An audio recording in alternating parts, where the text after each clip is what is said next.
Hello everyone. देखिए friends, इस video में पढ़ेंगे हम क्लास 12 की बायोलॉजी और क्लास 12 की बायोलॉजी के। देखिए ये है महत्वपूर्ण टिप्पणियां जो बार बार रिपीट होती हैं एग्जाम में।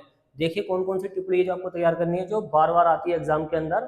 100% पक्का पेपर में आएंगी ये, क्योंकि बार बार रिपीट होती रहती हैं। बोर्ड एग्जाम में यही प्रश्न पूछे जाएंगे जो आपको इस चैनल पर बताए जाएंगे। देखिए, और आपको टारगेट करना है 95+ स्कोर करना है। तो जो आपको बताया जा रहा है इसको फॉलो कीजिए। देखिए ध्यान से कौन कौन सी टिप्पणी है जो आपको तैयार करनी है, जो सबसे ज्यादा आती है एग्जाम के अंदर, वही आपको बताया जाएगा, पढ़ाया जाएगा, अच्छे तरीके से समझाया जाएगा। देखिए समझते हैं इसके बारे में क्या है ये। देख सकते हैं क्लास 12 की बायोलॉजी है, महत्वपूर्ण टिप्पणी है। और देखिए पहली क्या है, जो पहले वाले चैप्टर में रखी है एनिसेक फलन, बहुत आती है एग्जाम में। इंग्लिश में कहते हैं इसको पार्थेनोकार्पी। देखिए 21, 24, 26, 18, 19, 22 इस डेट में लगातार पूछी गई है। ओके, देखिए एनिसेक फलन होता क्या है, पार्थेनोकार्पी होता क्या है, समझते हैं इसको। देखिए ध्यान से, ऐसे फल जिनका निर्माण बिना अंडाशय के होता है। देखिए ऐसे जो फल हैं, जो फल ऐसे तैयार हो जाते हैं जो बिना अंडाशय का उनका निर्माण हो जाता है, वो बन जाते हैं, तो ऐसी कंडीशन को बोलते हैं, उसे कहते हैं एनिसेक फलन। तो याद रखें, बिना अंडाशय के फल बनने की जो प्रक्रिया है वो होता एनिसेक फलन अगर है, तथा फल के निर्माण की इस प्रक्रिया को एनिसेक फलन कहते हैं। अगर इस तरीके से फल बन जाता आपका तो क्या हो जाएगा, एनिसेक फलन हो जाएगा। जैसे एग्जाम्पल के तौर पर देख सकते हैं, अंगूर है, तरबूज है, संतरे हैं। तो ये अंगूर, तरबूज, संतरे इस टाइप के जो फल हैं ये बिना अंडाशय के तैयार हो जाते हैं। तो ये कंडीशन कहलाती है, ये जो प्रोसेस है ये कहलाती है एनिसेक फलन या फिर पार्थेनोकार्पी। तो इस टिप्पणी को आपको जरूर तैयार करके जाना, क्योंकि बार बार रिपीट हुई है एग्जाम के अंदर और काफी नंबर इंक्रीज करा कर जाएंगे ये। देखिए नेक्स्ट वाली आपको जो तैयार करनी है, जो काफी आती है एग्जाम के अंदर, ये है बहुभ्रूणता। ओके, पोलियम ब्राइनी होता क्या है। देखिए ये भी काफी बार पूछी गई है, और भी डेट लिखूंगी ना इसमें। ओके, काफी बार पूछी गई है, बार बार रिपीट होती रहती है।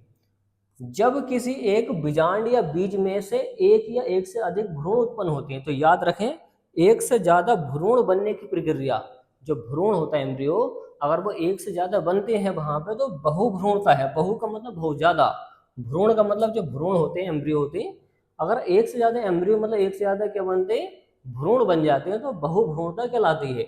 तो एक से अधिक भ्रूण उत्पन्न होते हैं तो इसे बहुभ्रूणता कहते हैं। तो इसको बोलते हैं बहुभ्रूणता।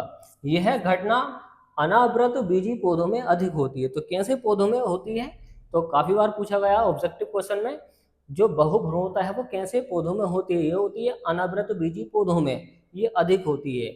परंतु आवृत बीजी पौधों में यह बहुत कम पाई जाती है। जो आवृत बीजी पौधे इस टाइप के, उसमें बहुत ज्यादा कम पाई जाती है।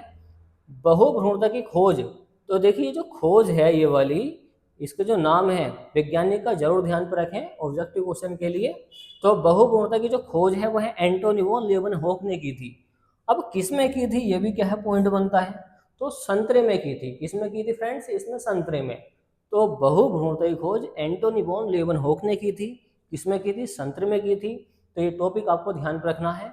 इसमें ध्यान पर रखना, बिना अंडाशय के जो फल निर्माण हो जाता है तो वो होता है एनिसेक फलन से। ये जो प्रोसेस है एनिसेक फलन है। और बहुभ्रूणता में क्या ध्यान पर रखना है, जिसमें एक से ज्यादा अधिक भ्रूण बन जाते हैं तो वो हो जाएगी बहुभ्रूणता। और बहुभ्रूणता की खोज किसने करी है, एंटोनी वॉन लीeuwenhoek ने की है। किसमें की है, संतरे में। तो ये काफी आता है एग्जाम में। चलिए तीसरी वाली आपको टिप्पणी तैयार करनी है, क्या है, सह प्रभाविता होता क्या है, कोडोमिनेंस क्या होता। तो कोडोमिनेंस काफी आता है, ये भी सह प्रभाविता बहुत आता है। इसको पढ़ते हैं ध्यान से। देखिए काफी इंटरेस्टिंग टॉपिक है सारे के सारे। जब किसी कार्य के जीन के एलील में से एक पूर्ण रूप से प्रभावी और एक अप्रभावी ना होकर, कंडीशन है ये, क्या है, एक रूप से प्रभावी या अप्रभावी ना होकर, तो ना ही इसमें प्रभावी होना चाहिए ना ही अप्रभावी होना चाहिए, वो मिश्रित होना चाहिए। तो मिश्रित रूप से प्रभाव डालते हैं। कैसे डालते हैं, मिक्सचर में, मतलब एक साथ प्रभाव डालते हैं। तो मिश्रित रूप में क्या करते हैं, प्रभाव डालते हैं, तो इसे बोलते हैं सह प्रभाविता। क्या बोलते हैं, सह प्रभाविता। अब ये एग्जाम्पल के तौर पर ध्यान पर रख सकते हैं। मनुष्य में रक्त वर्ग, जो मनुष्य में रक्त वर्ग होता है, जैसे कौन कौन से होते हैं, ब्लड ग्रुप ए होता है, ब्लड ग्रुप बी होता है, ब्लड ग्रुप ए बी होता है, ब्लड ग्रुप ओ होता है। तो याद रखें ओ के बारे में, ओ को रक्तदाता कहा जाता है, ए बी को सर्वग्राही कहा जाता है, मतलब सबसे ब्लड ले लेता है। तो ए और बी याद रखें, इसके एंटीजन इसके अपोजिट होती हैं। तो याद रखें सह प्रभाविता क्या होता है, जब किसी कारक के जीन के एलील में से एक पूर्ण रूप से प्रभावी या अप्रभावी न होकर मिश्रित रूप से प्रभावी डालते हैं। अगर वो मिश्रित रूप से प्रभाव डाल रहे हैं, मिलकर डाल रहे हैं, तो इसे बोलते हैं सह प्रभाविता। ओके, जैसे पेरेंट्स होते हैं उनका जो क्या होता है वो सह प्रभाविता का लक्षण है एक तरीके से, मतलब दोनों प्रभाव डालते हैं। मान लो उसका जो फादर है उनका जो ब्लड है क्या है ए है, और जो मदर है उनका क्या है बी है। तो ये जब आपस में निषेचन करेंगे तो निषेचन के बाद में जो उसमें लक्षण दिखाई देगा उनके बेबी में वो सह प्रभाविता का दिखाई देगा, मतलब इसका भी और इसका भी दोनों का असर दिखाई देगा। तो मिश्रित रूप से प्रभाव डालते हैं। अगर ये मिश्रित रूप से प्रभाव डालते हैं तो वो होता है सह प्रभाविता। मतलब सह का मतलब दो जने या दो से अधिक जने प्रभाव डाल रहे हैं उसमें, तो इस तरीके से समझ सकते हैं सह प्रभाविता को कोडोमिनेंस कहते हैं। और देखिए ये तीनों की तीनों बहुत आती है एग्जाम में, और देखते हैं जो सबसे ज्यादा आती है एग्जाम के अंदर। केवल आपको 14 बताई जाएंगी, जो 14 है इससे बच के कुछ नहीं जाएगा। टिप्पणियों में सबसे ज्यादा जो एग्जाम में मालूम करते हैं। देखिए 4 है पूर्ण प्रभाविता, यह है कंप्लीट डोमिनेंस क्या होता है, तो ये भी काफी बार पूछा गया। देखिए इसको ध्यान से पढ़ते हैं, और ये सब आसान थ्योरी है, बिल्कुल आसान तरीके से आपको बताई जा रही है, इससे आसान किसी भी बुक में लिखा हुई नहीं होगी। जब विपरीत लक्षणों के जोड़ों में एक लक्षण दूसरों को पूरी तरह प्रभावित ना कर सके तो इस घटना को बोलते हैं प्रभाविता। तो कैसी प्रभाविता? पूर्ण प्रभाविता, कंप्लीट डोमिनेंस कहते हैं इसको। याद रखें, जब विपरीत लक्षणों के जोड़ों में एक लक्षण दूसरों को पूरी तरह प्रभावित ना कर सके, एक लक्षण है वो दूसरे को पूरी तरह प्रभावित नहीं कर रहा है, तो इस घटना को बोलते हैं कंप्लीट डोमिनेंस कहते हैं। तो ये कंडीशन ध्यान पर रखें, इसको बोलते हैं पूर्ण प्रभाविता।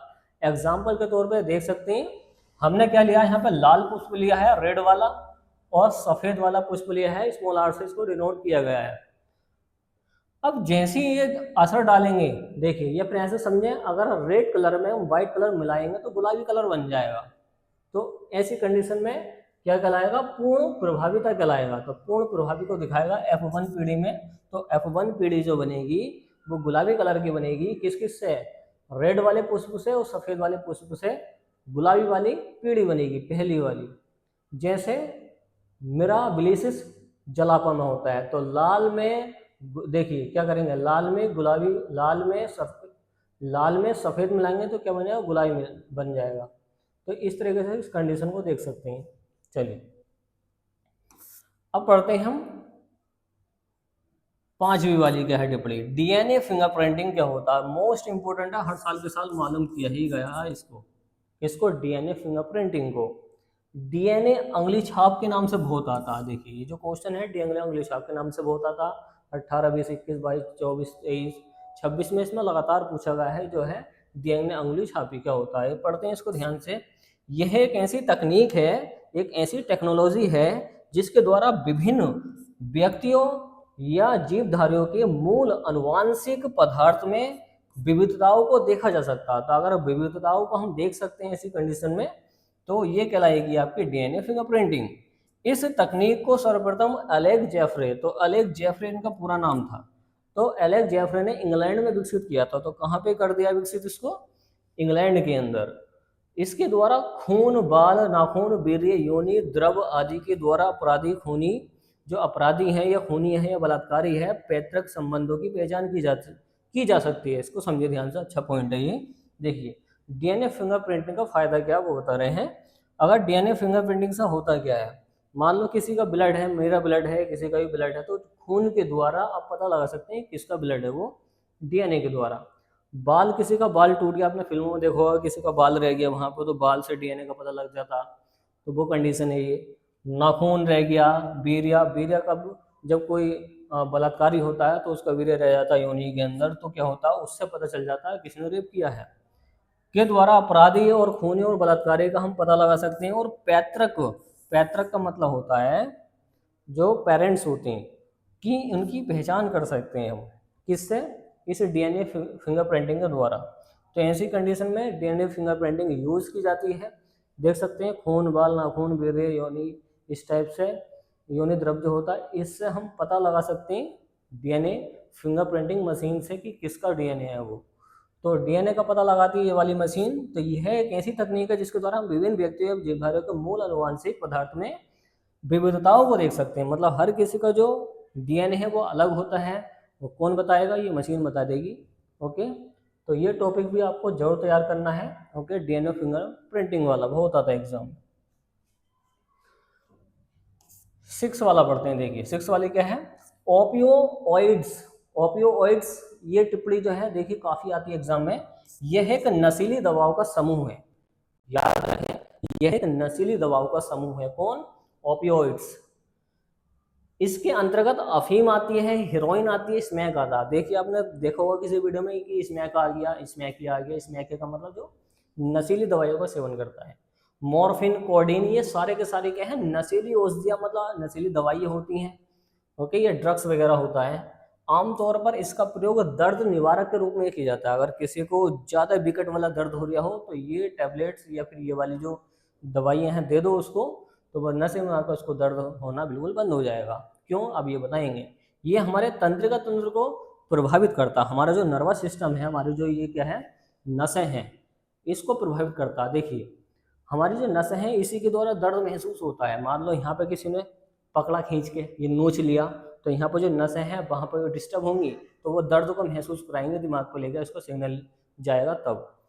तो इस तरीके से दर्द होता है। जैसे कि हमारे बाल हैं, इसमें नसें नहीं है, अगर इस तरीके से दबाऊंगा तो दर्द नहीं होगा, खींचूंगा तो दर्द होगा, क्योंकि उसकी जड़ें क्या है, अंदर तक है। खोपड़ी में है ना, तो खोपड़ी में तो नसें होंगी, तो दर्द महसूस होगा। तो इस तरीके से समझ सकते हैं, दर्द वहाँ पे महसूस होगा जहाँ पे नसें हैं। जैसे ये हमारा बाहर का नाखून है, इसको काटेंगे तो दर्द नहीं होगा, अंदर काटेंगे तो दर्द होगा, क्योंकि अंदर नसें हैं, बाहर नसें नहीं है। तो ये जो कंडीशन है ये नर्वस सिस्टम पर डिपेंड करती है। ये हमारे तंत्रिका तंत्र को प्रभावित करते हैं। जो हमारा तंत्रिका तंत्र है, हमारा जो नर्वस सिस्टम, हमारा जो नसों का जाल है पूरी बॉडी में, इसको प्रभावित करता है। कौन? ओपियोइड्स। कौन कौन करता है? जैसे अफीम, हीरोइन, स्मैक। एग्जाम्पल के तौर पे आप यहाँ पर नोट में देख सकते हैं, अफीम, हीरोइन, स्मैक, मॉर्फिन, कोडीन, इस टाइप की क्या है, नशीली दवाइयाँ हैं, इसी को बोलते हैं ओपियोइड्स। अच्छा टॉपिक है और काफ़ी आता है एग्जाम में ये वाला। देखिए बहुत आता है एग्जाम में, हर साल के साल बार बार रिपीट हुआ है। वेरी वेरी एमपी है, सारे के सारे मोस्ट आईएमपी है। मैंने ऐसे लिखी दिया आईएमपी, सभी आईएमपी हैं। इंटरफेरॉन। इंटरफेरॉन्स क्या होते हैं, बहुत आता है एग्जाम में। देखिए पढ़िए इसको। यह वायरस से संक्रमित कोशिकाओं द्वारा स्त्रावित एक ग्लाइकोप्रोटीन होता है। देखिए ये क्या है, ग्लाइकोप्रोटीन है इंटरफेरॉन। क्या है इंटरफेरॉन? क्या है, ग्लाइकोप्रोटीन है, जो इन कोशिकाओं को वायरस के संक्रमण से सुरक्षित रखता है। अब ये जो ग्लाइकोप्रोटीन मतलब इंटरफेरॉन है, ये कोशिकाओं को, जो कोशिकाएं, हमारा जो मांस है, ये सब कोशिकाएं हैं एक तरीके से, जो इन कोशिकाओं को वायरस के संक्रमण से सुरक्षित रखता है। अगर ये वायरस से सुरक्षित रखता है तो ये इंटरफेरॉन है। इसका प्रयोग रोग निवारक के रूप में किया जाता है। अब ये रोग निवारक क्या होता है? जो रोगों को रोकता है। आगे है, यह अंत्य कोशिकीय विषाणु के गुणन को रोकता है। जो कोशिकीय विषाणु है उसके गुणन को रोकेगा, इसलिए इसे इंटरफेरॉन कहा जाता है। तो देखिए ये हमारी क्या है, एक तरीके की मांसपेशी है, ये फिर कोशिका है, और यहाँ पे इंटरफेरॉन इंजेक्ट कर दिया जाएगा तो ये क्या करेगा, वायरस के संक्रमण से सुरक्षित रखेगा। कौन? इंटरफेरॉन। पढ़ सकते हैं मुख्य कार्य में वायरस के संक्रमण को रोककर कोशिकाओं की रक्षा करता है। इंटरफेरॉन का जो मेन काम है, मुख्य कार्य है, ये वायरस के संक्रमण को, मान लो कोई वायरस चला गया बॉडी के अंदर, तो उसको रोककर कोशिकाओं की रक्षा करता है, प्रोटेक्शन देता है। किसको? हमारी कोशिकाओं को, हमारे मांसपेशियों को एक तरीके से। तो आसान है, यह एक वायरस से संक्रमित कोशिकाओं द्वारा स्त्रावित क्या है, ग्लाइकोप्रोटीन है। याद रखें क्या है, ग्लाइकोप्रोटीन है। कौन है? इंटरफेरॉन। और ये क्या करता, वायरस का जो संक्रमण है उससे सुरक्षित रखता है हमारी बॉडी को, और ये रोग निवारक के रूप में यूज किया जाता है और विषाणु के गुणन को रोकता है। कौन? इंटरफेरॉन। अच्छा क्या है, टॉपिक है, मोस्ट टाइम पे पढ़ लेना इसको। अगला क्या है, प्रतिरक्षा। इम्यूनिटी क्या होती है? देखिए इम्यूनिटी के बारे में काफी बार पूछा गया एग्जाम में, पढ़ते हैं इसको। अच्छा टॉपिक है। देखिए इम्यूनिटी होती क्या है, किसी प्राणी के शरीर में शरीर द्वारा किसी रोग जनक के प्रति रोग उत्पन्न रोकने की शक्ति को प्रतिरक्षा शक्ति कहते हैं, मतलब प्रतिरक्षा कहते हैं। प्रतिरक्षा का मतलब होता है रक्षा करना, और रक्षा कौन करती है? हमारी इम्यूनिटी। मान लो देखिए, जैसे मान लो ये आदमी है, कोई बैक्टीरिया यहाँ पर बढ़ लिया है, तो हमारे जो इम्यूनिटी होती है, हमारी जो पावर होती है बॉडी की, वो उसको रोकती है। जैसे मान लो कोई देर से बीमार पड़ता, कोई जल्दी बीमार पड़ जाता, जो देर से बीमार पड़ेगा उसकी इम्यूनिटी अच्छी होगी, जो जल्दी बीमार पड़ेगा उसकी इम्यूनिटी कमजोर होगी। ऐसी कंडीशन को ये शो करेगा।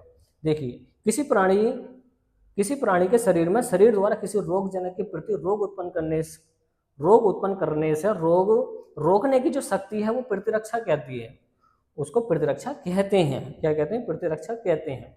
अगर वो रोग उत्पन्न करने से रोक रिया है तो प्रतिरक्षा कहेंगे उसको। अगर जिस व्यक्ति के शरीर में यह शक्ति होती है उसे रोगक्षम या प्रतिरोधी कहते हैं। तो प्रतिरोधी कहते हैं ऐसी कंडीशन को। तो मोटा मोटा ऐसे ध्यान पर रखें, प्रतिरक्षा होती क्या है, इम्यूनिटी होती क्या है, जो बाहर के विषाणुओं को रोककर हमारी बॉडी की रक्षा करती है, बैक्टीरियाओं से रक्षा करती है, उसको बोलते हैं हमारी इम्यूनिटी। और इम्यूनिटी जो है 24 घंटे काम करती है। जैसे मान लो आप रास्ते में जा रहे हैं और कुछ गंदगी आ गई या हवा के जरिए कोई बदबू आ गई, तो बदबू से हमारे शरीर में क्या जाएंगे? बैक्टीरिया जाएंगे। तो हमारी बॉडी की जो प्रतिरक्षा तंत्र है या इम्यूनिटी सिस्टम है वो उसको रोकेगा। जब रोकेगा तो वही होता है प्रतिरक्षा। ऐसा समझ सकते हैं। यहाँ पर देख सकते हैं नोट में, प्रतिरक्षा शरीर को देखिए, प्रतिरक्षा शरीर को रोगों से बचाने वाली प्राकृतिक रक्षा व्यवस्था है। तो ये क्या है? एक कुदरती रूप से हमें मिली गई क्या है? एक प्राकृतिक रक्षा व्यवस्था है, एक सिस्टम है हमारी बॉडी का, जिसको बोलते हैं हम इम्यूनिटी। देखिए 9 क्या है? और ये भी काफी आता है, बीटी कपास। देख लेना, बहुत आता है एग्जाम में। बीटी कपास क्या होता है? बीटी कॉटन कहते हैं इसको इंग्लिश में। ये भी काफी बार पूछा गया है, 18, 20, 21, 22, 24, 26 में लगातार पूछा गया है। देखते हैं, पढ़ते हैं। कपास में बीटी जीवाणु की विष प्रोटीन का संश्लेषण करने वाली जीन को जीन इंजीनियरिंग द्वारा निवेशित करके एक नई किस्म तैयार की जाती है। अगर नई किस्म तैयार कर लिया हमने तो उसको बोलते हैं बीटी कॉटन। ध्यान से पढ़ें। देखिए, जो कपास होती है उसमें बीटी जीवाणु की अगर हमने विष प्रोटीन का संश्लेषण कर दिया, उसमें डाल दिया उसको, तो इसको बोलेंगे जीन इंजीनियरिंग। मतलब ये जो टेक्नोलॉजी है इसको बोला जाता है जीन इंजीनियरिंग द्वारा निवेशित करके एक नई किस्म हमने तैयार कर ली है, तो उसको बोलते हैं बीटी कॉटन। यह एक कीट प्रतिरोधी किस्म होती है। कैसी किस्म होती है? कीट प्रतिरोधी किस्म होती है। इसके प्रयोग से प्रत्येक वर्ष करोड़ों रुपए की फसल को कीटों से बचाया जा सकता है। तो इसका यूज क्या है? करोड़ों रुपए की फसल को कीटों से बचाना। कीट मतलब जो कीट पतंग होते हैं, जैसे मक्खी हो गई, ये भी क्या है? कीट है। बहुत सारे क्या होते हैं इस तरह, खेतों में जाकर देखियो बहुत सारे वो होते हैं कीट, जो उड़ने वाले छोटे छोटे वो होते हैं, वो होते हैं, जीव होते हैं, एक तरह से कह सकते हैं, कीट का कहा जाता है उसको। इसके प्रयोग से प्रत्येक वर्ष क्या करते हैं हम? करोड़ों रुपए की फसल को बचा सकते हैं। किससे? बीटी कपास से, जो बीटी कॉटन होता है। अब ये एक क्या है? जीन इंजीनियरिंग होता है, जिसमें क्या करते हैं? देखिए, कीट प्रतिरोधी होता है एक तरीके से। ये इस तरीके से मानवीय फसल है, इसको रोक दिया है। तो उच्च उत्पादन, कीटों से सुरक्षा, कम कीटनाशक प्रयोग, अधिक लाभ होगा इससे। इसका मुख्य लाभ क्या है? उच्च, तो इससे बहुत ज़्यादा फसल उत्पन्न होगी, कीटों से सुरक्षा होगी, जो कीट वहाँ पे उड़ रहे हैं। कम कीटनाशक प्रयोग होगा, मतलब जैसे खाद वगैरह वो है, जो खाद है, जो यूरिया है, उसको कम डाला जाएगा। अधिक लाभ होगा, मतलब ज़्यादा फसल हुई तो ज़्यादा लाभ होगा, सिंपल सी बात है। तो ये था बीटी कपास। तो बीटी कपास में इतना ध्यान रखना, विष प्रोटीन डालते हैं जिससे जीन इंजीनियरिंग होता है और नई किस्म तैयार की जाती है।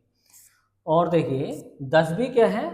टिप्पणी क्या है? इसको पढ़ते हैं। प्रतिबंधन एंजाइम बहुत आता है एग्जाम में मोस्ट टाइम पे, इसमें डेट ज़्यादा लिखो भी नहीं है, हर साल के साथ रिपीट हुआ है। देखिए क्या होता है।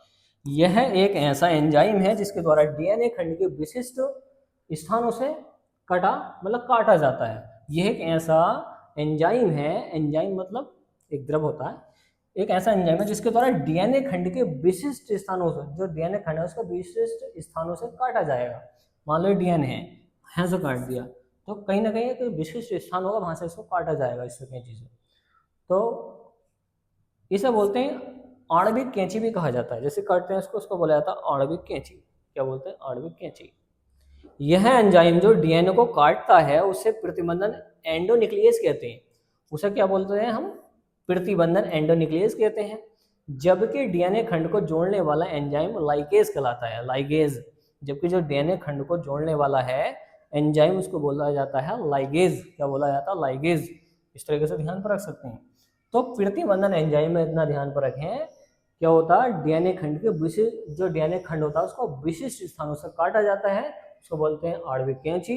और यह जो एंजाइम है डीएनए को जो काटता है प्रतिबंधन एंडोन्यूक्लियेज कहलाता है। ये जो पूरा प्रोसेस है इसको बोलते हैं प्रतिबंधन एंजाइम।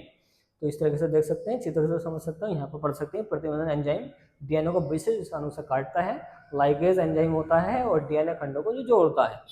ये कंडीशन मतलब वो नोट पॉइंट है वहाँ पे। अगला देखिए पीसीआर बहुत आता है। देखिए पीसीआर पे एग्जाम में इतनी बार पूछा है, काफी बार पढ़ते हैं इसको। देखिए पीसीआर की फुल फॉर्म है ये पॉलीमरेज चेन रिएक्शन होता है, ये भी काफी बार पूछा गया, देख सकते हैं। पीसीआर एक ऐसी विधि है जिसके द्वारा डीएनए अणु के खास भाग की परिवर्धित करके जीन श्रृंखला की कॉपी की जा सकती है। तो जीन श्रृंखला की इसको कॉपी कर सकते हैं, समझो इसको ध्यान से देखिए। पीसीआर एक ऐसी विधि है, एक ऐसी प्रोसेस है जिसके द्वारा डीएनए अणु के खास भाग की परिवर्धित करके जीन श्रृंखला की कॉपी की जा सकती है। तो जीन श्रृंखला की इस तरीके से कॉपी कर सकते हैं। यह एक ऐसा प्रयोग है, ये जो पीसीआर एक ऐसा प्रयोग है जिसके द्वारा जीन श्रृंखला की कॉपी क्लोनिंग द्वारा तैयार की जाती है। तो क्लोनिंग क्या होता है, देखिए क्लोनिंग समझे। क्लोनिंग का मतलब होता है एक तरीके से दूसरा जीव उस जैसा बना देना। जैसे मैं हूँ, मेरे जैसा दूसरा जीव बना दिया इन्होंने, मेरा डीएनए यूज करके, ओके, तो वो होता क्लोनिंग करना। क्या होता है, क्लोनिंग करना। तो इस तरीके से देख सकते हैं, डीएनए का नमूना लेंगे, टेम्परेचर लेंगे, एक पैरामीटर लेंगे, लंबाई बढ़ाना, इस तरीके से लंबाई बढ़ा देते हैं उसकी, और कई कॉपी इससे प्राप्त कर सकते हैं उसी डीएनए से।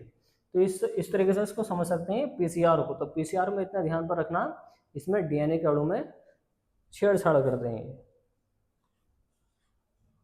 देखिए बायोपायरेसी तो बहुत आती है एग्जाम में, इसको तो लिख के ले लो। बायोपायरेसी और ये पारजनी जंतु और कीटस्टोन प्रजाति, ये तीन तो 100% इनमें से पक्का आएगी जरूर। देखिए बायोपायरेसी क्या होती है, मल्टीनेशनल कंपनियों व दूसरे संगठन द्वारा किसी दूसरे देश की अनुमति व सहमति के बिना उस देश के जैविक संसाधन का उपयोग करना बायोपायरेसी कहलाता है। ऐसा समझें, जैसे हमारे देश में कोई पौधा है जो दूसरे देश में नहीं होता है, तो वो आएंगे लोग हमारे देश के पौधे को लेकर चले जाएंगे बिना अनुमति के, बिना सहमति के, इलीगल तरीके से, तो वो कहलाएगा बायोपायरेसी।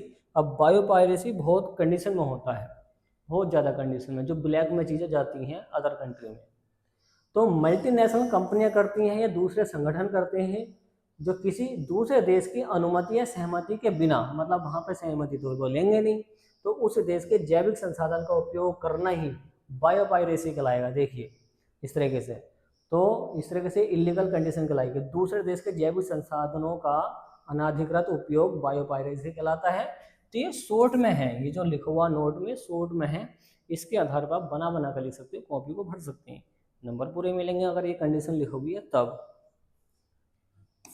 अगला टॉपिक क्या है, पारजनी जंतु क्या होता है, ट्रांसजेनिक एनिमल क्या होते हैं। देखिए ट्रांसजेनिक एनिमल भी काफी बार पूछेंगे एग्जाम में, देखते हैं इसको, पढ़ते हैं, अच्छा टॉपिक है।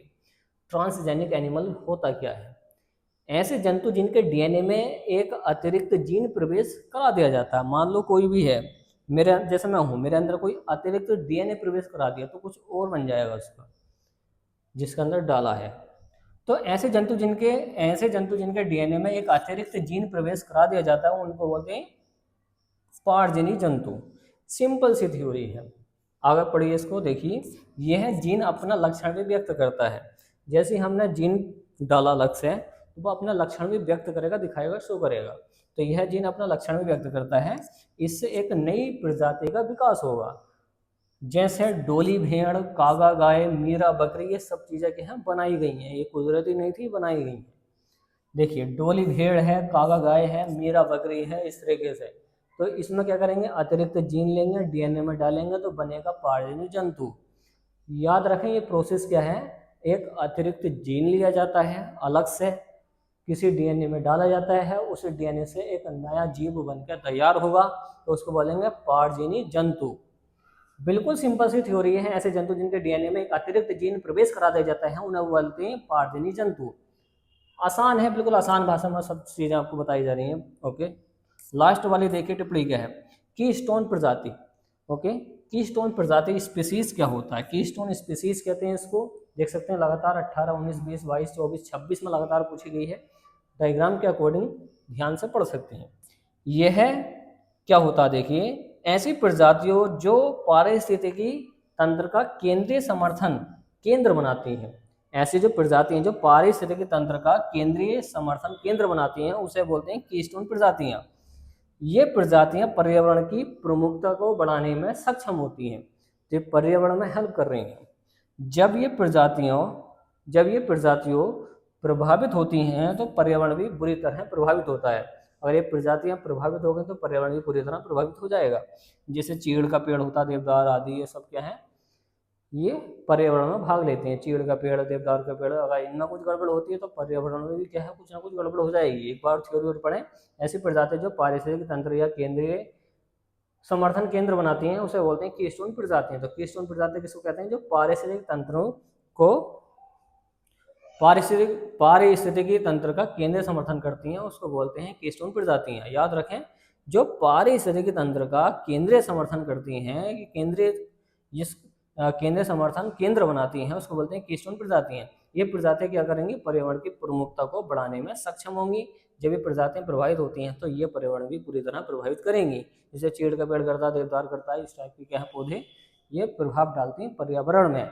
विशेष बात है क्या ध्यान में रखना, कीस्टोन प्रजाति के बिना पारिस्थितिकी तंत्र असंतुलित हो सकता है। और कीस्टोन प्रजाति ये नहीं है, पेड़ पौधे नहीं है, तो क्या होगा, कीस्टोन प्रजाति के बिना पारिस्थितिकी तंत्र जो हमारा ये पर्यावरण है वो असंतुलित हो सकता है। असंतुलित का मतलब वहाँ पर गैसों का जो अनुपात है वो गड़बड़ हो सकता है। ये प्रजातियों पूरे पर्यावरण के स्वास्थ्य के लिए अत्यंत महत्वपूर्ण है। ये जो प्रजाति होती हैं, पेड़ पौधे होते हैं बहुत सारे कीस्टोन वाले, ये हमारे पर्यावरण के लिए बहुत ज़्यादा महत्वपूर्ण है। तो इस तरीके से समझ सकते हैं कीस्टोन प्रजातियां क्या होती हैं जो हमारे पर्यावरण में बहुत बड़ा योगदान करती हैं, ओके, जो पर्यावरण का जो बैलेंस रखती हैं। तो ये वो महत्वपूर्ण टिप्पणियाँ थी जो बार बार एग्जाम में पूछी गई हैं, जो हर साल के साल आती हैं एग्जाम में। ओके, चलिए, चाहो तो इनका सबका स्क्रीनशॉट भी ले सकते हो या फिर पीडीएफ आप मांग सकते हैं। पीडीएफ में कमेंट बॉक्स में पीडीएफ लिख के भेज देना तो डाल दी जाएगी पीडीएफ। ओके, चलिए, तो उम्मीद है फ्रेंड्स आपको ये वीडियो पसंद आएगी, तो वीडियो को लाइक एंड शेयर कीजिए, चैनल को सब्सक्राइब कीजिए। Thanks for watching guys. मिलते हैं कैसी नेक्स्ट वीडियो में जो काफ़ी इंपॉर्टेंट है एग्जाम के लिए। और ये वीडियो अपने फ्रेंड्स में जरूर शेयर करना, क्योंकि उन्हें भी पता चल जाएगा इनके बारे में, आसान थ्योरी कैसी होती है। आसान थ्योरी आपको इस चैनल पर बताई जाती है। चलिए फ्रेंड्स।